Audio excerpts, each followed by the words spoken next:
Hello everyone, good morning. কেমন আছো তোমরা সবাই? আশা করি ভালো আছো, আর আমরাও ভালো আছি। এখন বাজে সকাল 6:30, আর আজকের ডেটটা হলো জুলাইয়ের 1 তারিখ। তো আজকে আমি এই সকাল থেকে তোমাদের সঙ্গে নিয়ে আমার ব্লগটা শুরু করছি। আর আজকে আমি তোমাদের সঙ্গে শেয়ার করব যে আমার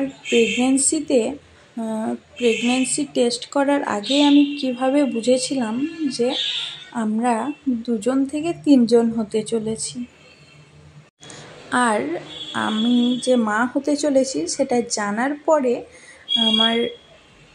আমাদের রিয়াকশানটা কেমন ছিল, আমার বাড়ির লোকের রিয়াকশান কেমন ছিল, সেগুলোই তোমাদের সঙ্গে শেয়ার করব। তো ব্লগটা দেখতে থাকো।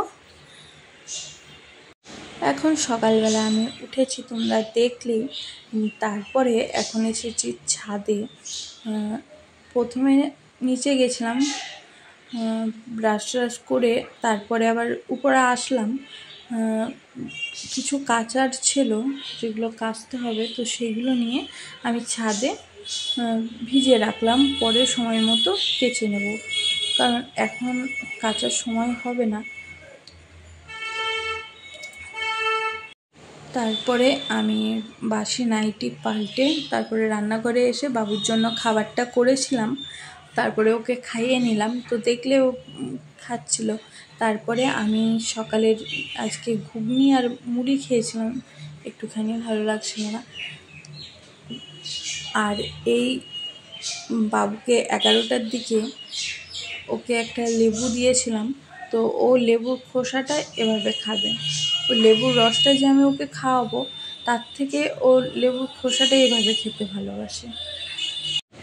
আর লেবুর খোসাতেও প্রচুর পরিমাণে ভিটামিন সি থাকে, সেই জন্য আমি আর ওকে বাধা দিলাম না। আমি কিন্তু ওকে একা ছেড়ে দিইনি যে ও নিজের মতো খাচ্ছে, খাক, সেটা করিনি। আমি রীতিমতো ওর দেখছিলাম যে কোনো সমস্যা যেন না হয়, সেভাবেই ওর হাতে দিয়েছিলাম।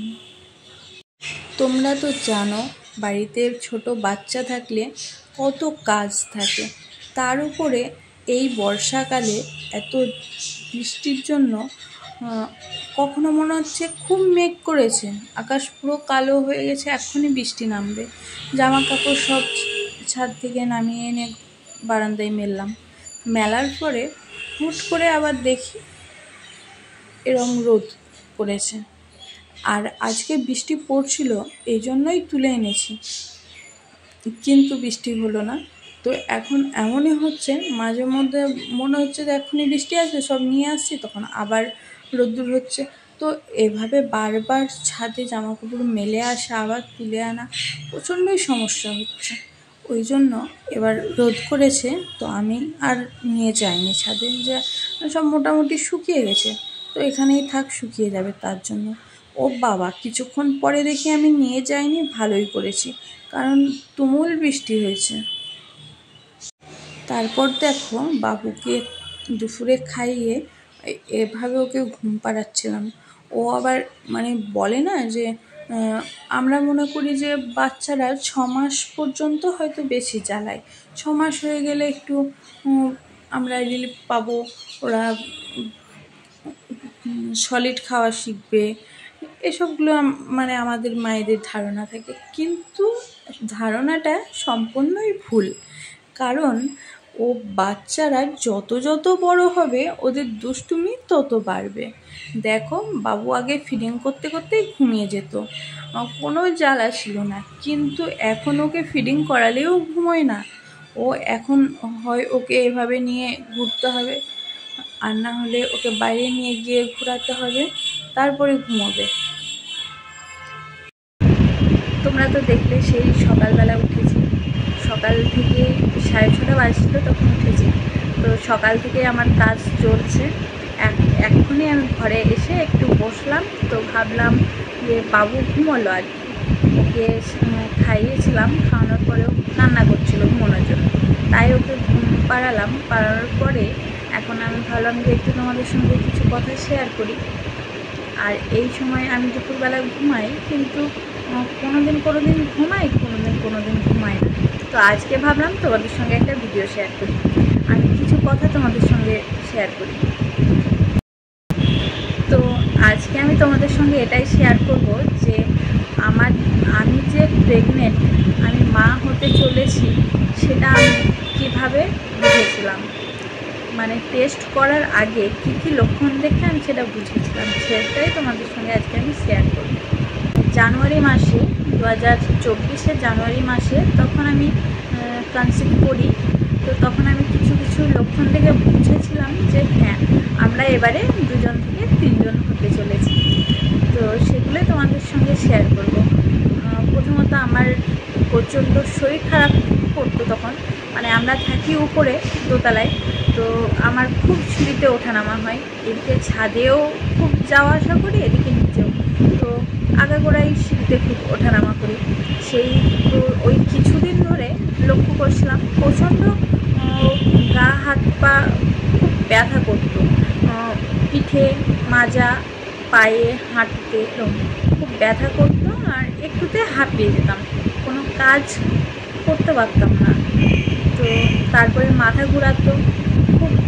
আর ওই সেই সময় থেকে আমার এমনি ছোটো থেকে আমার একটু মানে গ্যাস অম্বলের সমস্যা আছে।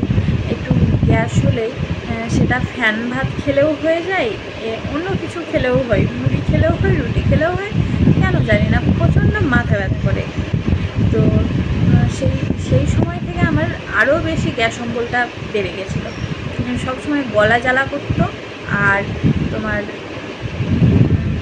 গলা জ্বালা করতো, এইসবই সমস্যা হতো, মাথা ব্যথা করতো, আর মাঝে মধ্যে মাথা ঘোরাতো। তো তারপরে তো হচ্ছে ভাবলাম যে ডাক্তার দেখাতে হবে, কিছু একটা সমস্যা হচ্ছে। তো ভাবলাম যে একবার টেস্ট করে দেখি, আমার পিরিয়ড মিস করেছিল। তো আমি সেই কারণে 2023 14ই ডিসেম্বর আমার লাস্ট পিরিয়ড হয়েছিল। তো সেই হিসাবে আমি বেশি লেট করে টেস্ট করিনি, আমি খুব তাড়াতাড়ি টেস্ট করে ব্যাপারটা কনফার্ম হয়েছিলাম, কারণ একটা আনন্দ তখন মনের মধ্যে হচ্ছে। তো ভাবছি জানুয়ারির 14 তারিখ পার করে যাওয়ার পরেই তখন ভাবছি টেস্ট করবো, কিন্তু আবার ভাবছি যে যদি হয় তো ভালো, যদি না হয় তখন আবার মনটা খারাপ হয়ে যাবে, এরকম অনেক রকম চিন্তাভাবনা মাথায় আসছে। তো তারপরে হচ্ছে ঠিক করলাম যে না, এবার টেস্ট করে দেখতে হবে। তো 2024 22 জানুয়ারি, যেদিন অযোধ্যায় রাম মন্দিরে প্রতিষ্ঠার পুজো ছিল, তো আমরা ঠিক করলাম সেদিনই দেখব। তো সেদিন টেস্ট করে দেখলাম, তারপরে কনফার্ম হলাম যে হ্যাঁ, আমি মা হতে চলেছি, আর আমরা দুজন থেকে আমরা 3জন হতে চলেছি। তো এই খুশির খবরটা তো মানে আমাদের তো আনন্দের শেষ নেই। তারপরে যখন বাড়িতে জানালাম, বাড়িতেও সবাই খুব খুশি। ডাক্তার দেখালাম, তারপরে ডাক্তার দেখে আরও ভালোভাবে কনফার্ম হয়ে গেলাম যে হ্যাঁ, আশা করি আমি তোমাদেরকে সবটা বুঝিয়ে উঠতে পেরেছি। তো আমি যেটা বলছিলাম আগে, যে বাবুকে এখন এভাবে ঘুম পাড়াতে হয়, আর ও তো রাত্রিবেলা কি হয় বলো তো, ও যখনই লাইটটা অফ করি, ও খাটে এপাশ থেকে ওপাশ করবে, কখনো ইচ্ছে করে গায়ের উপর উঠে ধপ করে পড়ে যাবে, এরকম করে খেলা করতে করতে যখন ঘুম পেয়ে যায় খুব, ও চুপচাপ শুয়ে পড়বে। হ্যাঁ, ঠিক জায়গায় যে ঘুমোবে সেটা না, ও যেখানে ইচ্ছে সেখানে হয়তো কখনো পায়ের দিকে গিয়ে শুলো, কখনো মাথার দিকে শুলো, এপাশ ওপাশ হয়ে শুয়ে পড়লো। তো সেভাবেই চুপ করে শুয়ে থাকতে থাকতে দেখি ঘুমিয়ে গেছে। মানে একদিক দিয়ে এটা ভালো, কিন্তু এই যে দিনের বেলা ওকে কোলে নিয়ে দুলিয়ে ঘুম পাড়ানো, এটা অনেক সময় সমস্যা হয়। তবে কি জানো তো, একদিক দিয়ে ভালোই হয়েছে, কারণ বাচ্চাদেরকে শুয়ে খেতে হয় না, আর ফিডিং করে খেতে ঘুমিয়ে গেলে অনেক সময় টেনশন হয়। তো আমার মনে হয় একদিক দিয়ে এটা ভালোই হয়েছে, কি বলো তোমরা? আর তোমাদের বাচ্চারা কিভাবে ঘুমোয় সেটা আমার কমেন্টে এসে বলে যেও। আমি বেসিক্যালি কি করি, আমি যখনই একটা চাদর তুলি তখন আরেকটা চাদর পেতে নিই, তারপরে এটা নিয়ে যাই কেচে দিই। কিন্তু আজকে আমি এতটাই ব্যস্ত ছিলাম বাবুকে নিয়ে যে আরেকটা চাদর পেতে রাখবো সেই সময়টা আমার হয়নি। সেই জন্য এই চাদরটা শুকিয়ে গেছিলো, তো আমি এটাই তাহলে পেতে দিই, তার জন্য আবার এটা পেতে দিলাম। এখন দেখো বাবু উঠেছে বিকেলবেলা, এই দেখো ওর খেলা দেখো, ও কখনো আমার চুল ধরে টানবে। এখানে ও শুধু চুল ধরে টানছে তার একটাই কারণ, ও আমার ক্লিপটা নেবে, মাথার ক্লিপটা আর এই কানেরটা। আমি ওর জন্য কানের পরতেই পারি না, একটুখানি কোথাও যাই হুটহাট তখন সবসময় কি কানের বার করে পরে রেডি হয়ে যাওয়া সম্ভব হয় না। আর সবাই বলে যে বিয়ের পরে কানের পরে থাকতে হয়, একটু ভালো লাগে এসব বলে, কিন্তু ছেলের জন্য উপায় নেই।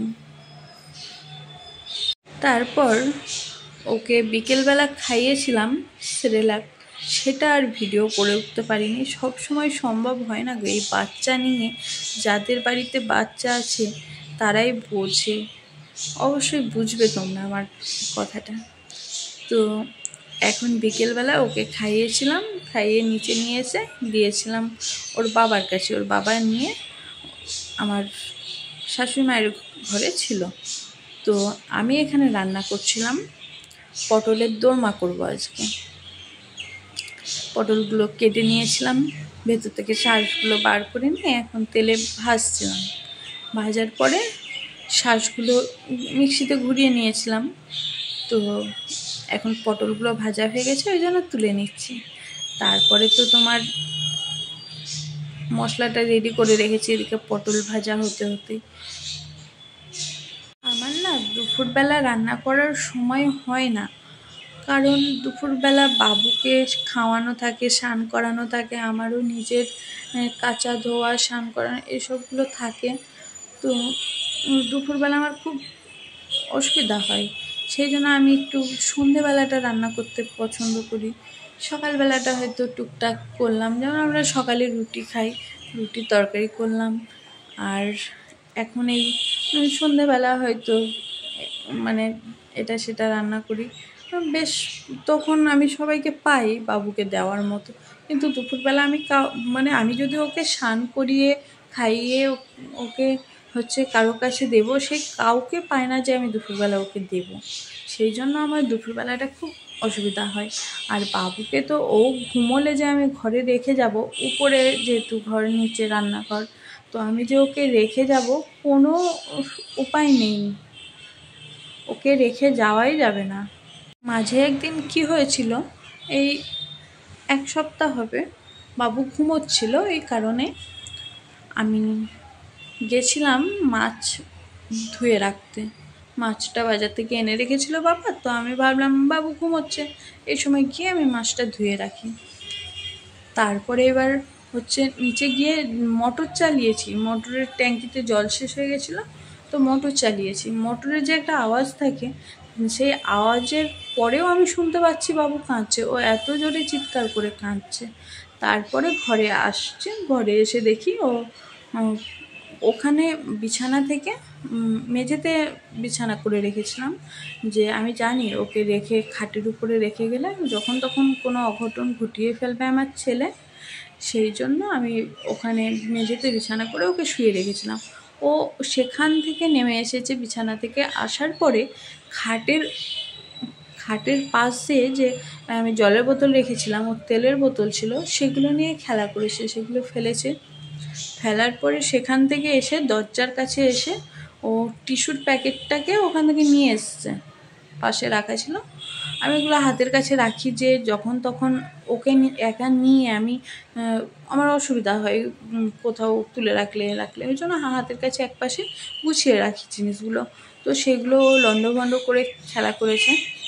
করার পরে টিস্যুর প্যাকেটটা, কয়েকটা টিস্যু ছিল হালকা, যেহেতু ও নিয়ে এসছে ওটাকে দরজার কাছে নিয়ে এসে ও বসে বসে খেলা করছে। তারপরে ও যখন কান্না করেছে তখন আমরা শুনতে পেয়েছি, তখন আমি এসছি, আমার সঙ্গে আমার শাশুড়িমাও দৌড়ে এসছে যে কী হয়েছে। এসে দেখি ও দরজার কাছে খেলা করছে আর কান্না করছে বসে। আমার মনে হয় হয়তো দরজায় মাথায় লেগেছে বা কিছু কোনো কারণে। তারপর ওকে কোলে তুলিয়ে নিলাম, ও চুপ করছে না, কান্না করছে। তারপরে কোনো রকমে চুপ করালাম, তারপরে আবার হচ্ছে দেখলাম যে কোথাও লেগেছে টেগেছে নাকি, কারণ লাগলে তো হচ্ছে একটু লাল হয়ে থাকবে। ওই কিছু বুঝতে পারলাম না যে কোথাও লেগেছে বলে মনে হলো না, কিন্তু ও কান্না করছিল। তো সেই দিন এরকম একটা হতো, ও যদি বাই চান্স মানে অন্য কোনো জিনিসের সঙ্গে ঠোকা খাই তাহলে সেগুলো তো সমস্যা হবে। আর ওকে ওই জন্য আমি খাটে শুয়ে রেখে যাই না কখনো। এবার দেখো, আমি যে একেবারেই রেখে যাব না সেটাও আমার উপায় নেই গো। আমি একা ওকে নিয়ে আমার কিছু কাজ তো আমাকে সারতেই হবে, তাই না? কখনো কখনো বাথরুমও যাই, সেগুলো তো করতেই হবে, কি করব। তো এটাই তোমাদের সঙ্গে শেয়ার করার ছিল। তো দেখো, এখন রাত্রে একটা রুটি করলাম, আমরা ভাত খেয়েছিলাম, আর বাবুর জন্য একটা রুটি করেছিলাম যেটা ওকে খাওয়াবো। ও একটা রুটি খায় না, ওখান থেকে নরমটা তুলে নিয়ে ওকে নরমটা ভিজিয়ে দেব, একটুখানি আম দেব, দুধ দেব, ওই দিয়ে ওকে খাইয়ে দেবো। আর তারপরে কিছু বাসন ছিল, সেগুলো আমি মেজে নিলাম। তো আমার ভিডিও যদি তোমাদের ভালো লাগে অবশ্যই সাপোর্ট করো বন্ধুরা। দেখো, এখানে রাত্রিবেলা খেলা করছে,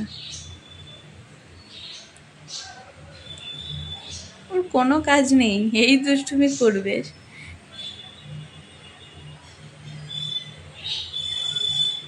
তো আমার সোনার, আমার ভিডিও যদি তোমাদের ভালো লাগে অবশ্যই আমাদের সাপোর্ট করো। আর তোমরা ভিডিওটা কে কোথায় থেকে দেখছো একটু কমেন্ট করে দিও বন্ধুরা। আর ভালো থেকো, আবার দেখা হবে কালকে ঠিক 10টার সময়, কারণ আমি 10টার সময় ব্লগ দিয়ে থাকি। দেখো।